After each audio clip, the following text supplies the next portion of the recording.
MMA at Work. First things first, I was there both at BAMA 6 and a UFC 138, and so I just wanted to say on a personal note, thank you very much for treating me on both nights. Yeah, no problem. I don't think anyone's ever put that up before, but... I was very fortunate to see both of them. How are things going with your training at the moment? Pretty standard at the moment. Obviously, you probably heard that the fight's been pushed back for 4 weeks. Oh, okay. Who are you fighting now? It's on the UFC 145 card, isn't it? Yeah. Okay, that's on the April the 21st.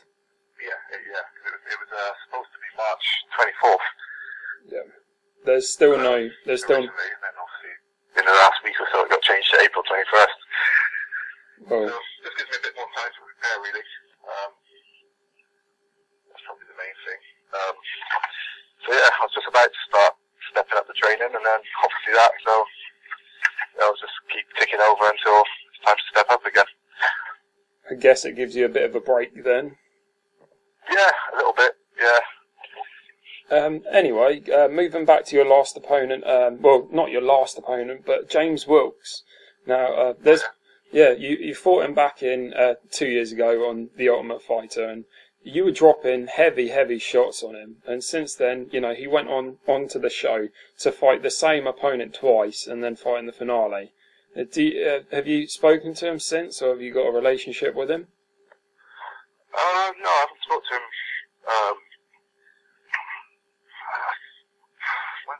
I think I spoke to him after, like before the actual finale. Yeah. Just to say, good luck and whatnot. But I haven't spoken to him for a while. But yeah, like we spoke after the fight itself. We sat down and had a chat. Yeah, he seemed like a nice guy. So I just wished him all the best, really. It seems like you got very unlucky in that fight, because it looked like there was a couple of moments where you really thought it looked like you were going to put him away. Yeah, I think, I don't know, I just lost my composure a little bit. I don't know, I think I was obviously just trying to finish it too much and not really thinking about what I was doing. Yeah. I guess the opportunity and stuff, so I think I was just really anxious just to get it over with. Mm-hmm. I just relaxing and just being myself, but there it goes sometimes. Fair enough, because then you got a second chance to impress Dana White in another TUF opponent who was Chris Cope. Did you happen to watch that season of The Ultimate Fighter? I didn't, to be honest. That was probably one of the only seasons I didn't actually watch. And then obviously I found out that I was fighting Chris Cope, because I do usually watch The Ultimate Fighter, but I was trying to think, it was Chris Cope, and I realised it was the only season that I did watch. Yeah. Well, that's a surprise.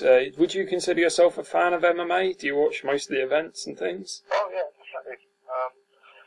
I watch pretty much. I pretty much watch anything as long as obviously I'm able to watch it. Don't care what event it is, or I'm just a fan. Basically, yeah. If I'm not a fighter, I'm a fan. Fair enough. Well, it's definitely shown that you like to give your fans what they like to see. Moving on to that, you got the knockout of the night bonus in that fight in Birmingham. Could I be a bit personal and ask what you spent the money on? Yeah, that's fine. I haven't spent a lot of it as of yet. The only major thing that I have bought so far is I bought a car. Oh, nice. But apart from that, it's just been just a little odd thing here and there, like clothes maybe, and I've ate out at a few nice restaurants quite a few times. Apart from that, I've saved most of it, to be honest. Well, still, I think your knockout on the card was most memorable. Were you expecting to get it at any point? A few people were kind of joking about it before, like before the actual event, saying, you're going to get knocked out of the night, and if you do, I want this and I want that. Obviously, don't like messing about.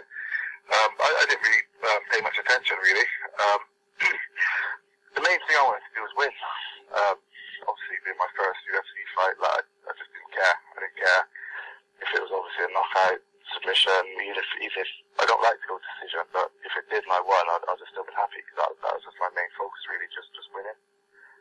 So yeah, I kind of put it to the back of my mind, really, that I just obviously with all the money involved as well, I just thought, I'm not going to think about it. Yeah, of course. But going back to the fight itself, how long did you have to prepare for the fight?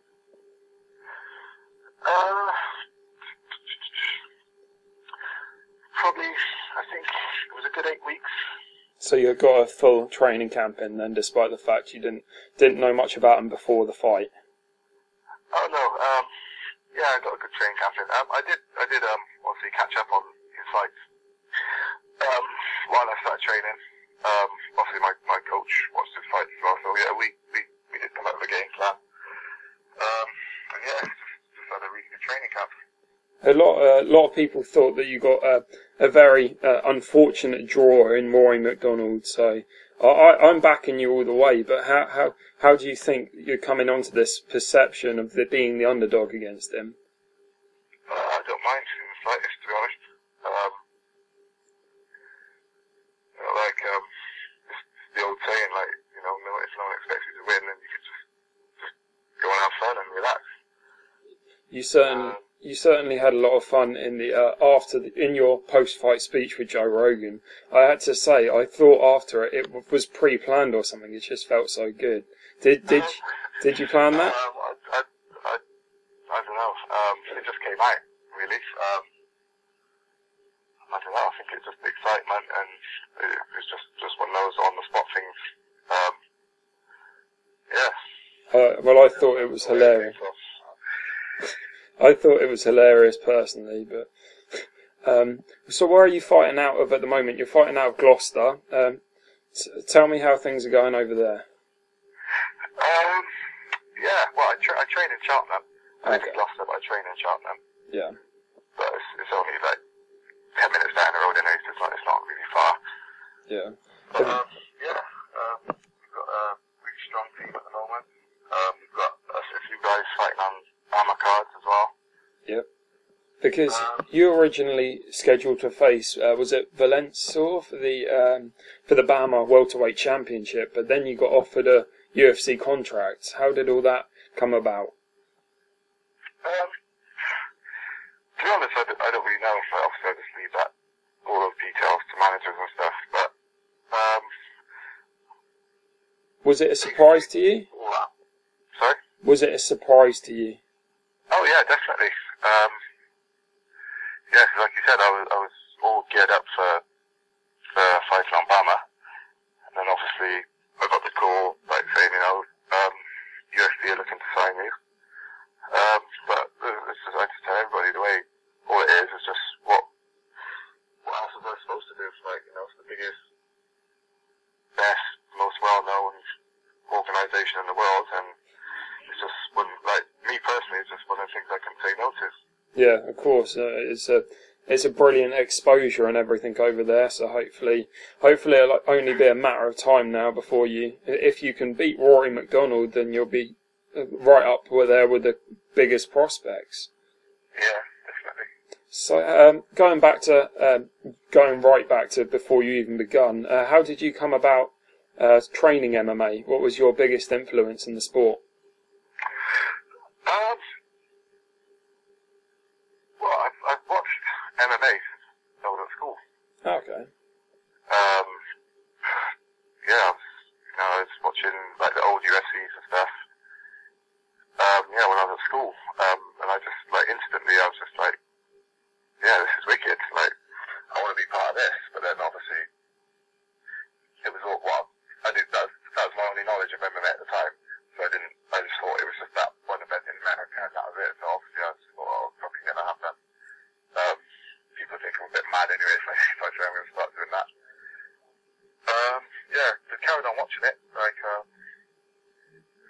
any videos or DVDs I could find at the time. Just started training at a normal gym, really, just a normal weights gym. After I left school for 3 years. I had a cousin who said he was kickboxing. He kept telling me to come along to the class. He said, just could say, oh yeah, one day, because at the time kickboxing didn't really interest me that much, to be honest. So I tried it out in the end. I found out it wasn't actually just kickboxing, it was MMA class. Yeah. Yeah, and then obviously I thought, oh, this is what I've been watching all this time, and then, it was on my doorstep and I didn't even realise. I just started from there really, and I've just been training ever since. And you've become an incredible fighter as a result of it, and your main background is Muay Thai, and it definitely was on show in the Chris Cope fight. But which win on your resume is most satisfying to you? Oh, that's a good question. I think I've got a few really, all for different reasons. I don't think I can actually pick one that stands out more than the rest. Yeah. Which ones? I think the first one would be the second fight with Zaromskis. Yeah.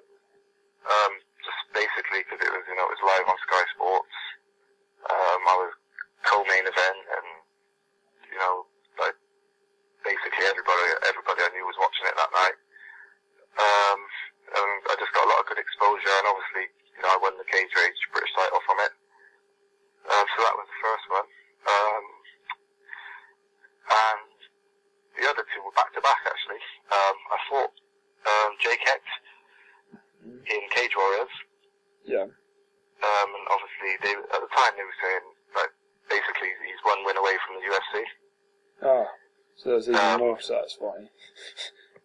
Yeah, and they said like basically like it was like when he beats Shea he'll be going to the UFC.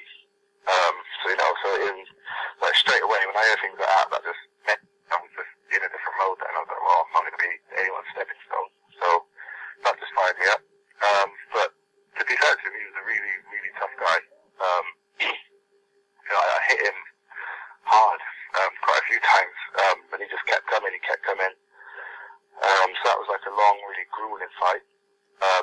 So it showed me a lot about myself that I can be in, because obviously a lot of my fights ended in the first round before that. Mm-hmm. I think apart from one or two. So that just showed me that I've got what it takes to be in one of those fights. And answered any questions like would I quit if the going got tough, and I proved to myself that can hang in there, and I'm not just a one round fighter. The last one was about 3 weeks after that fight, or 4 weeks in Russia. Yeah, that was the 4-round fight. Yeah, that one. Yeah. Again, that's the same kind of situation. I broke both my hands in that fight. And you still kept fighting. Literally from first round, I was just in pain. So that was another one. Obviously it went the extra round, which a lot of people didn't agree with, but it happened. So that was that. Yeah, and he was undefeated at the time. Again, they were saying I think they were saying he's gonna leg lock me in like a minute, especially after they watched James Wilkes fight. Yeah. Because that was a leg lock sambo specialist. They were he's gonna leg lock me, and I don't stand a chance. And he got me in a few leg locks in the first round, and I escaped them all. That was just another one, just showed a lot of people that I'm not just one-dimensional. Well, hopefully you can go on and prove that again to the even bigger market in the UFC with your next fight. But the other thing is you're fighting all the way in Canada. You got lucky on the last fight, and not lucky in the way that, but you got lucky that you're in front of your hometown, and now of course you're fighting the GSP 2.0 supposedly, and not only that, but you're fighting them all the way in Toronto. Is it Toronto? No, it's Montreal. Changed. It was supposed to be in Montreal. Yep. But it's changed to Atlanta now. Oh, okay. That hasn't got a main event yet, does it? No. I think that's the reason. I'm not 100% sure, but I think that's the reason why it changed venues and got put back a month. No, were they thinking of Jones's title defence on that card? Yeah, well, that's what I've heard, but obviously they don't they don't tell anybody. But that's the rumour at the moment. So that's just what I've heard basically around. No, I'm guessing you have no backside info to anything. No, they don't tell me anything. I hear most of my stuff on the internet before they tell me anyway. You must be guaranteed main card status on that at least. Again, to be honest, I have no idea.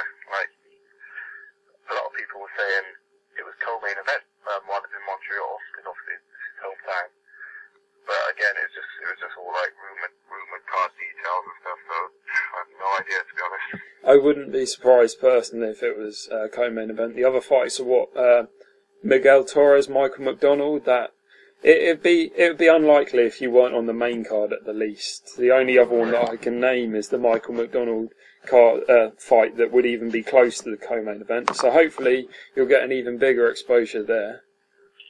Hopefully.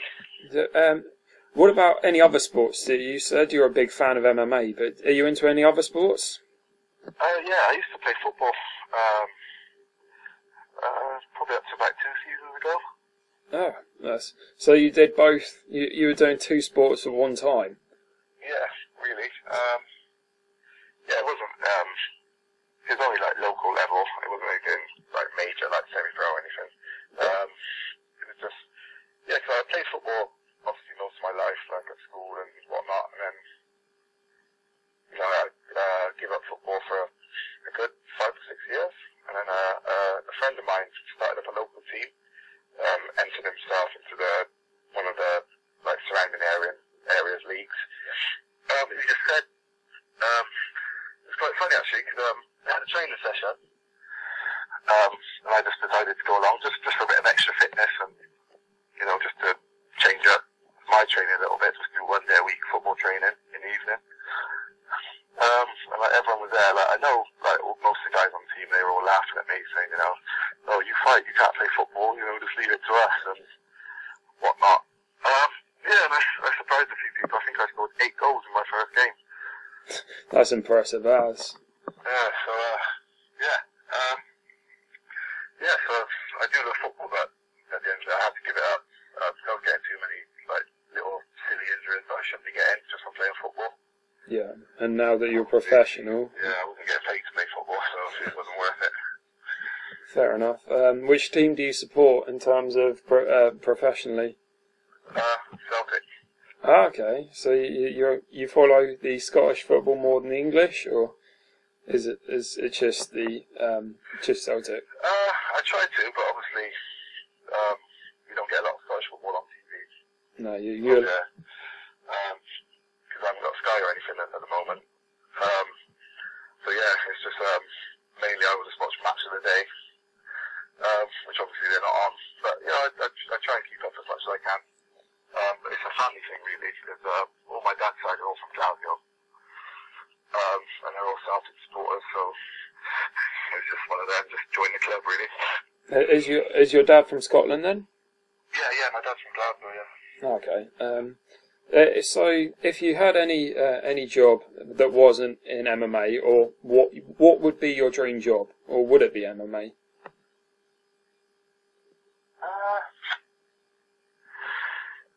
Yeah, I think it would be, to be honest.